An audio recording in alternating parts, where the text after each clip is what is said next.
There you go. Let me restart that. Yeah. Okay. It is 12 o'clock on January 5th, 2017. And we do have a quorum. We have 2 board members that are joining us remotely, but so we have what we need. So if we can call this meeting to order, and let's stand for pledges. I pledge allegiance to the flag of the United States of America and to the republic for which it stands, one nation, under God, indivisible, with liberty and justice for all. The Texas flag. Honor the Texas flag. I pledge allegiance to thee, Texas, one state, under God, one and indivisible.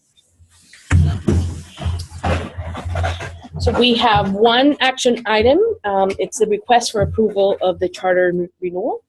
So, board members, the charter renewal is something that charter schools are required to submit at kind of the middle of their 5th year. Basically, the renewal will, if approved, will be an extension of, if I'm correct, 10 years. It's a requirement of all charter schools, a simple template that we had to go in and answer questions, provide specific information. A lot of it was a lot of URL addresses so that the charter school could see that we have correctly posted information to our website. It is our understanding that once this is submitted, and it's due on Friday, so we will be overnighting it to Texas Education Agency after this meeting, and then we will be confirming that they receive on Friday in enough time. And we have been in contact with the Texas Charter School Association. So basically at this point, I'm asking for the board's permission to approve the charter renewal. We don't have any reasons to believe that the charter is not going to be approved. And so the application requires board approval and signatures. And so after the meeting, we will get signatures from the board members that are present here. And then we will note, if needed, on there that we had 2 board members participating virtually. Any questions regarding, I know you had a chance to review the document prior to the meeting today. Any questions regarding any of the information that was submitted?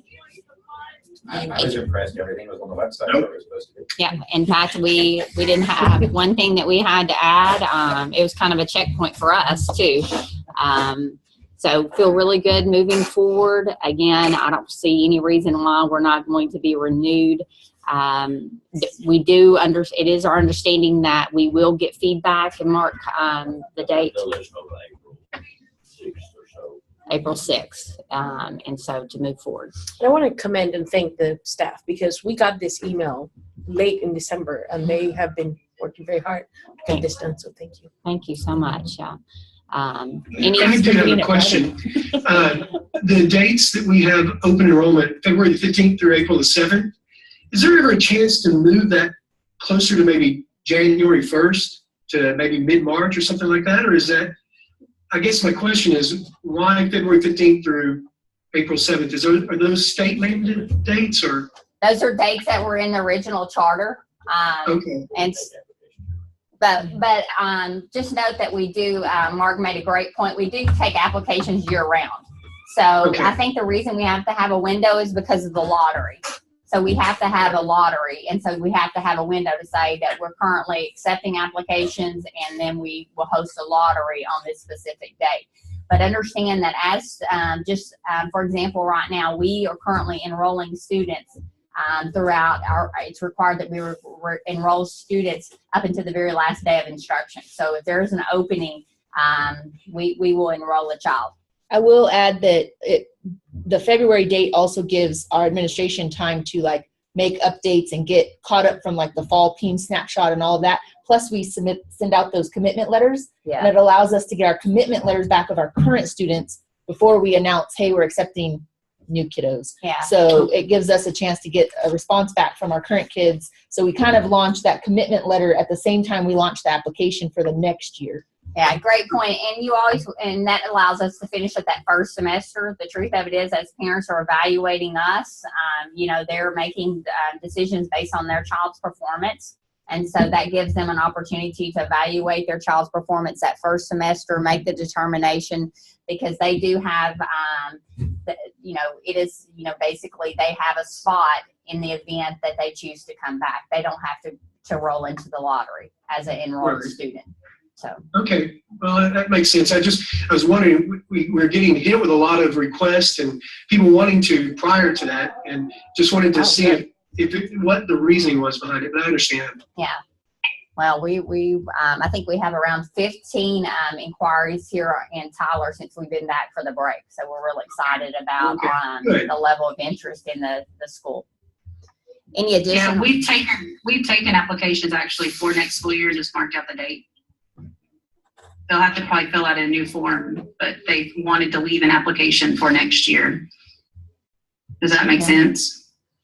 Technically, applications are really accepted for this current year, and if they happen to be left over and not an available opening this year, then they kind of roll over into the next year. So, I mean, technically, yes, if an opening came open now, you could offer it to them and they could come in now. If there's not an opening, then essentially they're just rolled over into the next year anyway. Into the lottery. Right, Yeah. into the lottery. Okay, thank you. Thanks. Any other questions? All right, turn it over to you. Okay. So do we have a motion to approve the renewal? Make a motion. Thank you, Dr. Ryan. Do we have a second? I'll second A second. Thank you. Either one. Yeah, probably needs to be Humphrey since. I'll put Humphrey since he's here. Okay. I'm traveling along the way. So all in favor? Aye.